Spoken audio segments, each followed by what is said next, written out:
अस्सलामुअलैकुम। बोल न्यूज़ के साथ मैं हूं युसरा नजम। मैं हूं सैयद रजी। सबसे पहले बात करेंगे कोरोना की। पाकिस्तान में कोरोना खतरनाक होने लगा। मोहलिक वबा से मजीद 44 अफराद इंतकाल कर गए। मजमूई तौर पर मरने वालों की तादाद 29,731 हो गई। मरीजों की शरह तेजी से बढ़ने लगी। मुल्क में एक दिन के दौरान मजीद 3019 अफराद मोहलिक वबा से मुतासिर हुए। NCOC के मुताबिक 24 घंटों के दौरान कोरोना मुस्बत मरीजों की शरह 5.36% रही। एक दिन में 56,260 टेस्ट किए गए। 1,640 मरीजों की हालत अब भी तशवीशनाक है। पाकिस्तान में कोरोना ख़तरनाक होने लगा। मोहलिक वबा से मजीद 44 अफराद इंतकाल कर गए। मजमूई तौर पर मरने वालों की तादाद 29,731 हो गई। मरीजों की शरह में तेज़ी से इजाफा देखा जा रहा है। मुल्क में एक दिन के दौरान मजीद 3,019 अफराद मोहलिक वबा से मुतासिर हुए। NCOC के जारी करदा आदाद-ओ-शुमार के मुताबिक 24 घंटे के दौरान कोरोना मुस्बत मरीजों की शरह 5.36% रही। एक दिन में 56,260 टेस्ट किए गए, जबकि 1,640 मरीजों की हालत अब भी तशवीशनाक है। मुल्क में कोरोना के वार जारी हैं। मोहलिक वबा से मजीद 44 अफराद इंतकाल कर गए हैं। मजमूई तौर पर मरने वालों की तादाद अब 29,731 हो गई है, जबकि मरीजों की शरह तेज़ी से बढ़ने लगी है। मुल्क में एक दिन के दौरान मजीद 3,019 अफराद मोहलिक वबा का शिकार हुए हैं। और पाकिस्तान डेमोक्रेटिक मूवमेंट का हुकूमत के खिलाफ अदम एतमाद लाने का फैसला। अदम एतमाद से पहले होमवर्क मुकम्मल करके इत्तेहादियों को भी रजामंद किया जाएगा। सरबराह PDM मौलाना फजल रहमान की नून लीग की क़यादत के हमरा मीडिया ब्रीफिंग। कहा, हुकूमत की इत्तेहादी जमातों से राबते के लिए टीम तश्कील दे दी है। तहरीक अदम एतमाद लाई जाएगी। हुकूमत कब घर जाएगी ये तो अल्लाह ही बेहतर जानता है। शहबाज शरीफ ने तहरीक अदम एतमाद की तारीख का फैसला कुदरत पर छोड़ दिया। कहा, अल्लाह जानता है कि हुकूमत कब घर जाएगी, लेकिन हम भरपूर कोशिश करेंगे, अवाम के ख्वाहिशात को सामने रखेंगे। PDM की तमाम जमातों ने इस बात पर इत्तेफाक किया है कि हम इस नाजायज़ हुक्मरान के ख़िलाफ़ अदम एतमाद लाएँ और इस सिलसिले में जो हुकूमत की हलीफ जमातें हैं उनसे भी राब्ते करें तो अपना इत्तेहाद ख़त्म कर मुल्क और कौम पर रहम करें। हम एक वफ़द भी तश्कील दे रहे हैं, हलीफ जमातों से रब्ता करें और उनको अपने इस मौक़िफ़ पर कायल करने की कोशिश करेगी। अब वो हालात बदल गए हैं, उस वक्त खेल किसी और के हाथ में थे। देखिए, ये तो अल्लाह ताला को इल्म, हम अपनी तरफ से भरपूर कोशिश और जतन करेंगे। एक पाकिस्तान के 22 करोड़ आवाम की ख्वाहिशात को सामने रखते हुए गुर्बत, बेरोज़गारी के घरों में जिनके घरों में उसने डेरे डाल रखे हैं, वो करोड़ों लोग हैं। वो एहतजाज कर रहे हैं, मुतालबा कर रहे हैं, आसमान की तरफ देख रहे हैं कि कौन आगे बढ़ेगा और ज़ालिम हुकूमत से जान छुड़ाएगा। सहाफ़ी भी बार बार PDM रहनुमाओं से तहरीक अदम एतमाद की तारीख का सवाल करते रहे। सहाफ़ी ने मरियम से पूछा, क्या इस बार आप हुकूमत के जाने की तारीख देंगी? तो जवाब में मरियम नवाज़ बोली, जब दो बड़े बात कर रहे हैं तो मैं क्यों बात करूं? आपसे सवाल है कि जब PDM बनी थी उस वक्त भी आपने तारीखें दी थी, आज अदम एतमाद का फैसला हो गया, अब कोई तारीख दे दें, कब तक हुकूमत चली जाएगी? जवाब अभी दिया है ना आपको। आज दो बड़े बात कर रहे हैं तो मैं आज सुन रही हूँ। मुआशी बहरान में हर तबके का मुआशी कत्ल हो रहा है। मसाइल का हल यह है कि कठपुतली निज़ाम से हिसाब लेना है। इख्तलाफात के बावजूद अपोजिशन इमरान खान के जाने पर मुत्तफिक है। इमरान खान का घर जाना अवाम के मसाइल का हल है, ये अवामी मुतालबा है। चेयरमैन पीपल्स पार्टी बिलावल भुट्टो ने मुजफ्फरगढ़ में मीडिया से गुफ्तगू में कहा कि वज़ीर आज़म अवाम का एतमाद खो चुके हैं। अब वज़ीर आज़म का पार्लियामेंट का एतमाद खोने का वक्त आ गया है। ये जमहूरियत की फतह है कि अब अपोजिशन जमातें हुकूमत के खिलाफ तहरीक अदम एतमाद लाने पर मुत्तफिक हैं। हर ऑपोजिशन का जमा अपना मंशूर रखता है, अपना नजरिया रखता है। हमें एक पॉइंट एजेंडा पे तो आना पड़ेगा। ऑपोजिशन एक पॉइंट पे एग्री हो, मैं उम्मीद रखता हूँ कि हमारा ये मुतालबा कि इमरान का घर जाना इस एक नीति कंसेंसस बन सके। सब मुत्तफिक हो सकते हैं कि इमरान को तो जाना है और जो भी कदम हम उठा सकते हैं खान साहब को घर बेचने के लिए, वो कदम हमें उठाना चाहिए। खान साहब को हटाना है तो जमहूरी तरीके से हटाना है। अदम एतमाद ले आके। अगर आज महंगाई है, आज गुर्बत है, आज बेरोजगारी है, आज पाकिस्तान की आवाम मुश्किल में है, सब आज से ही निकलें। पीपल्स पार्टी पब्लिक कैंपेन इस बात पे लॉन्च कर रही है कि अवाम का एतमाद उठ चुका है, अब पार्लियामान का एतमाद उठना चाहिए। वज़ीर-ए-आज़म के खिलाफ तहरीक अदम एतमाद, वफाकी वज़रा ने अपोजिशन को आड़े हाथों ले लिया। वफाकी वज़ीर इत्तलात फवाद चौधरी ने कहा, PDM कल तहरीक अदम एतमाद ले आए, अपोजिशन को उनके अपने अरकान खुद सरप्राइज़ देंगे। मौलाना के बाजू में हुकूमत को घर भेजने की ताकत नहीं। शहबाज शरीफ चाहते हैं 18 तारीख को उन पर आयद होने वाली फ़र्द जुर्म आगे हो जाए। शेख रशीद ने दावा किया कि अदम एतमाद के लिए उनके अपने बंदे पूरे नहीं। अपोजिशन अदम एतमाद की तहरीक लाएगी ना मार्च करेगी। ये हमारे इत्तेहादियों के पास खैरात मांगने जा रहे हैं। पाकिस्तान करप्शन लिमिटेड पार्टी की एक बैठक हुई है, उन्होंने ये कहा है कि हम हुकूमत के खिलाफ अदम एतमाद ला रहे हैं। आप कल लेके आए और आपको पता चलेगा कि सब्जी दाल का भाव क्या है, कि जो आपके ऊपर 18 तारीख को फर्द जुर्म लगनी है शहबाज शरीफ साहब, वो आगे चली जाएगी। ऐसे नहीं हो। मौलाना फजलुर रहमान साहब, आप पहले दिन से ये हुकूमत को समझते हैं कि आप घर भेज सकेंगे, आपके बाजुओं में वो ताकत नहीं। आप जुर्रत का मुजाहरा करें, कल तहरीक अदम एतमाद लेके आए और तहरीक इंसाफ के मेंबरान असम्बली और खुद आपको आपके मेंबरान असम्बली सरप्राइज देंगे।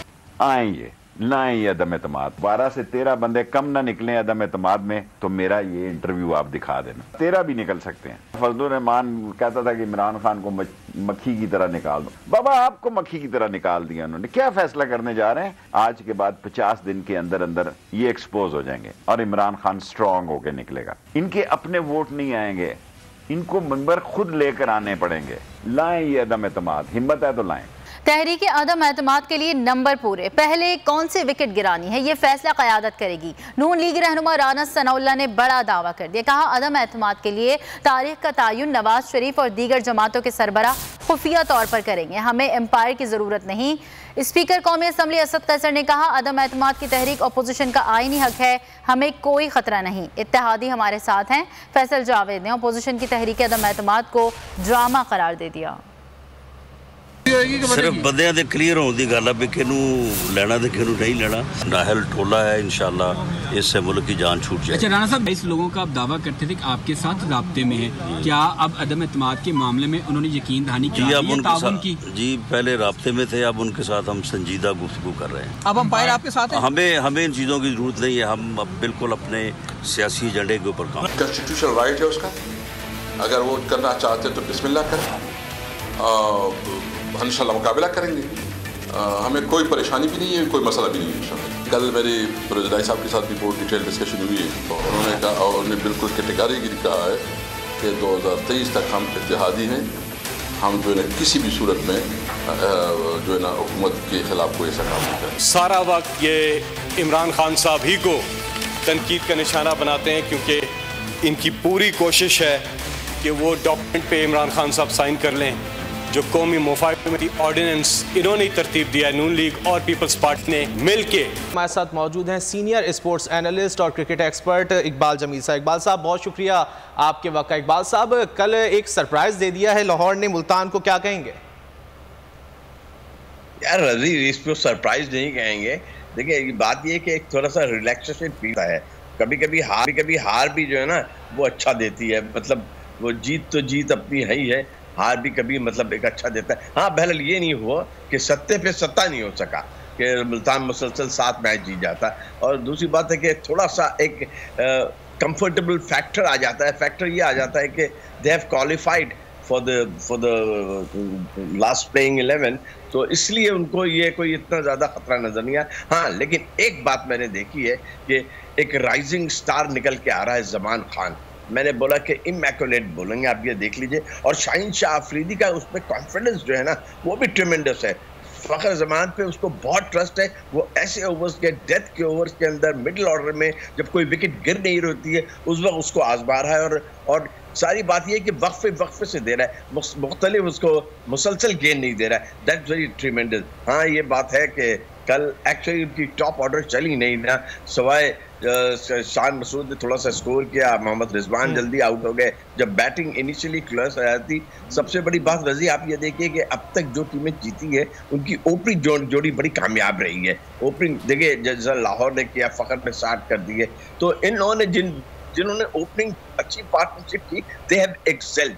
तो जीत का मजा तो लेते रहे, अब ये भी चढ़े ना, जब हार का कड़वा घूंट भी ले मुल्तान सुल्तान, तो शायद आगे आके मजीद ये स्ट्रांग होके आए और ये कहें कि यार ये भी हो सकता है और वो भी हो सकता है। और ये लाहौर कलंदर्स और इस्लामाबाद यूनाइटेड दो ऐसी टीमें हैं जो कि थ्रेट दे सकती हैं, यकीनन थ्रेट दे सकती हैं इस मुल्तान सुल्तान को। हारिस रऊफ ने कल बड़ी उम्दा बॉलिंग की, शाहीन शाह अफरीदी ने बड़ी अच्छी बॉलिंग की और फील्डिंग का मेयार भी बेहतर ही रहा एक लिहाज से स्टैंडर्ड आप ये देखें तो। रजी सबसे बड़ी बात ये होती है कि देखें, जीत के बाद तो सब तारीफें होती हैं, लेकिन व्हेन यू आर फेलियर तब आपको अपनी गलतियों का एहसास होता है। मुल्तान सुल्तान को अभी तक ये मौका नहीं मिला था कि वो अपनी रियल पोटेंशियल को चेक करते। Real potential in the sense कि अगर इस टाइप की और सुनामी आ जाए, अगर सुनामी आ जाती है तो फिर उसके लिए आपकी प्लानिंग क्या है। ये एक अच्छा मौका मिल गया रिजवान एंड प्लेइंग 11 को कि सुनामी। इकबाल साहब, आप सुनामी की बात कर रहे हैं, तो कल फखर जमान के बल्ले से जो सुनामी आया था उस बारे में क्या कहेंगे?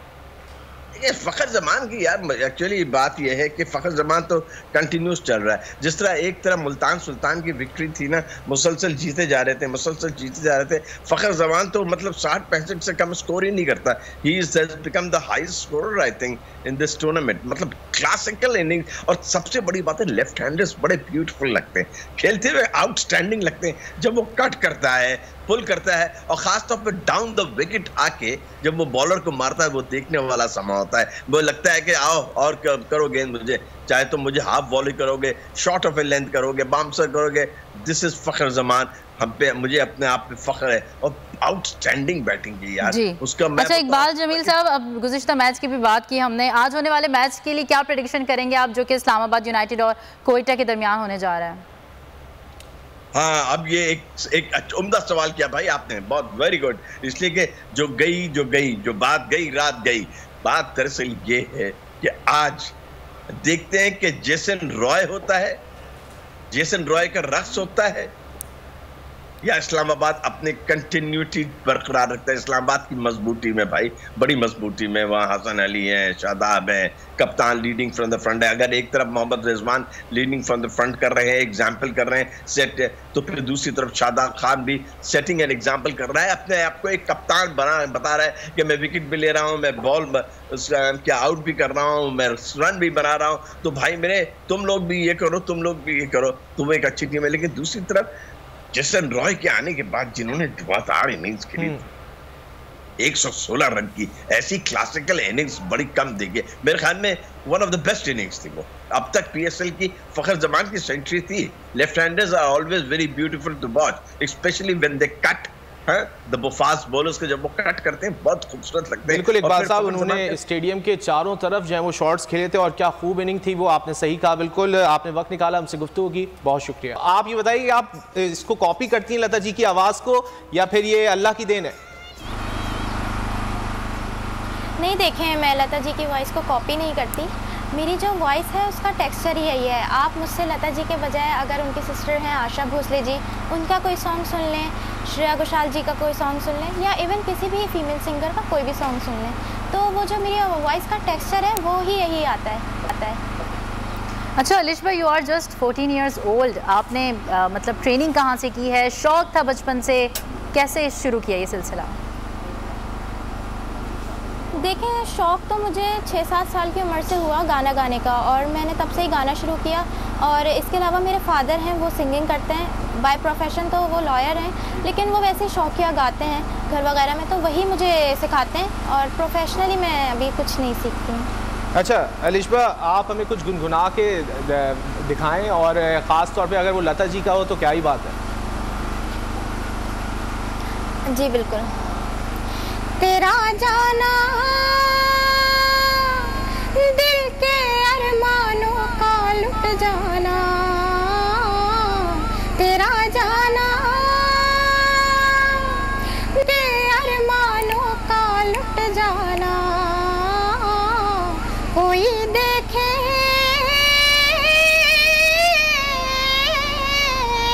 कोई देखे बन के तकदीरों का मिट जाना, तेरा जाना जाना। बहुत खूब, बहुत खूब। अलिश भाई ये भी बताइएगा, लता जी की आवाज़ से तो आपकी आवाज़ मुमासलत रखती है, पाकिस्तानी सिंगर्स में कौन सी ख़वातीन है या कौन सी ऐसी फीमेल सिंगर्स जिनसे आप इंस्पायर्ड हैं या उनका गाना गाना चाहेंगे अभी? जी बिल्कुल, मुझे मैडम नूरजहां बहुत पसंद है पाकिस्तान में, क्योंकि उनकी एक यूनिक वॉइस है, तो मुझे उनकी वॉइस बहुत पसंद है। और साथ ही मुझे महनाज बेगम भी बहुत पसंद है।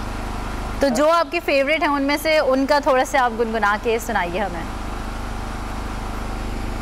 जी बिल्कुल, मैं आपको महनाज बेगम का एक सॉन्ग सुनाती हूँ। मुझे दिल से ना भुलाना, चाहे रोके ये ज़माना, तेरे बिन मेरा जीवन कुछ नहीं, तेरे बिन मेरा जीवन कुछ नहीं, कुछ नहीं, कुछ नहीं। Thank you. अलिशबा बहुत आला, बहुत अच्छा गाती हैं आप। ये बताइए कि अभी आपकी उम्र सिर्फ जो है वो 14 साल की है, आगे क्या प्लान्स हैं आपके? मज़ीद मौसीकी को जो है वो सीखना है आपने? जी बिल्कुल, आगे के तो पहले तो मेरे CSS के प्लान्स हैं, तो मैं CSS करूँगी, और इसके अलावा मैं जो हूँ वो सिंगिंग को भी अपनी कंटिन्यू रखूँगी, और मुझे अगर फ्यूचर में कोई अपॉर्चुनिटी मिली तो मैं ज़रूर उसको अवेल करना चाहूँगी। और अगर हाँ मुझे लगा कि फ्यूचर में अब मुझे किसी प्रॉपर उस्ताद से सीख लेना चाहिए, तो मैं ज़रूर उस्ताद से भी सीखूँगी। अच्छा अलिशबा, आपने बताया जैसे आपके फादर आपको सिखाते हैं, आपने कोई प्रोफेशनल ट्रेनिंग नहीं रखी, मतलब कोई टीचर नहीं है आपके सिखाने वाले, आपके फ्रेंड सर्कल, आपको फैमिली तो सपोर्ट करती है जैसा कि आपने बताया, फ्रेंड सर्कल में कैसा आपका रिस्पॉन्स आ रहा है? देखिए, मेरे फ्रेंड सर्कल में भी बहुत मेरे अच्छे फ्रेंड्स हैं, मुझे बहुत ज़्यादा सपोर्ट करते हैं, और साथ ही जब मैं गाना गाती हूँ तो बहुत अच्छे कॉम्प्लीमेंट्स देते हैं, तो फ्रेंड्स भी बहुत सपोर्टिव है मेरे। अलिशबा, आपने बताया कि आप अभी पढ़ भी रही हैं, तो ये मैनेज किस तरह करती हैं? एक तरफ आपका शौक़ है, फिर दूसरी जानिब पढ़ाई। देखिए, मैनेज करना तो काफ़ी टफ़ हो जाता है, क्योंकि मैं स्कूल जाती हूँ, देन फिर स्कूल के बाद काफ़ी टफ़ रूटीन बन जाती है, लेकिन मैनेज करना पड़ता है, क्योंकि जब शौक़ होता है तो फिर मैनेज आपको कुछ भी करके करना होता है। अच्छा अलिशबा, ये बताएगा, अब जब आपका नाम जो है वो बड़े बड़े फ़नकारों के साथ जो है वो जोड़ा जा रहा है, लता जी की आवाज़ से आपकी मुमासलत है आपकी आवाज़ की, तो फिर क्या आगे चल के रियाज़ भी उसी तरह करना पड़ेगा? क्योंकि हमने देखा है कि जितने भी बड़े गुलकार रहे हैं उन्होंने रियाज़ खासा किया है। अगर पाकिस्तान में मैडम तरन्नुम नूरजहां की बात की जाए या लता जी की भारत में बात की जाए, तो खासा रियाज़ किया, जिसके बाद इनको ये जो है वो आवाज़ मिली है। जी देखिए, बिल्कुल, अगर आपको एक अच्छा सिंगर बनना है प्लेबैक के लिए, तो रियाज़ तो लाजमी ज़रूरी है, और रियाज़ एक ऐसी चीज़ है जो आपके जो मिस्टेक्स होती हैं या जो गलतियाँ होती हैं उनकी नोक पलक को संवार देता है। तो रियाज़ तो मैं इंशाल्लाह ताला अपना कंटिन्यू रखूँगी आगे भी। अच्छा अलिश भाई, ये भी बताइएगा, आपने कहा कि आपके फादर जो हैं वो वैसे तो लॉयर हैं, लेकिन वो साथ साथ गाने सिंगर भी हैं, तो आप क्या समझती हैं पाकिस्तान में प्लेबैक सिंगिंग का क्या स्कोप है, किस तरीके से उसको आगे बढ़ाया जा सकता है? देखिए, पाकिस्तान में प्लेबैक सिंगिंग का एक अच्छा खासा स्कोप है, तो मैं भी चाहती हूँ कि मुझे भी किसी प्लेटफॉर्म पे, पाकिस्तान के किसी अच्छे प्लेटफॉर्म पे परफॉर्म करने का मौका मिले। और जैसे कि मुझे आतिफ असलम बहुत पसंद है, तो मैं चाहती हूँ कि मैं उनके साथ कोई गाना किसी प्लेटफॉर्म पे गा सकूँ। ठीक है अलिशबा, आपने बताया कि पाकिस्तानी सिंगर्स भी आपको खासे पसंद हैं, तो किसी पाकिस्तानी सिंगर का कोई गाना गुनगुना दीजिए। जी, मैं आपको मैडम नूरजहां का एक सॉन्ग सुनाती हूँ। मैं तेरे संग कैसे चलूं सजना, तू समंदर है मैं साहिलों की हवा, मैं तेरे संग कैसे, तू मेरा हाथ हाथों में लेके चले, मेहरबानी तेरी आहट से दिल का दरीचा खुले, मैं दीवानी तेरी, मैं दीवानी तेरी, तू गुबार सफर, मैं खिजा की सदा, तू समंदर है, मैं साहिलों की हवा। Thank you. बहुत अच्छा गाती हैं आप अलिशबा। अभी आप छोटी हैं लेकिन आपकी आवाज़ खासी अच्छी है। बहुत सारी दुआएं आपके लिए हमारी तरफ से। बहुत शुक्रिया आपके वक्त का। सब्सक्राइब करें और बेल दबाएं ताकि कोई खबर रह न जाए।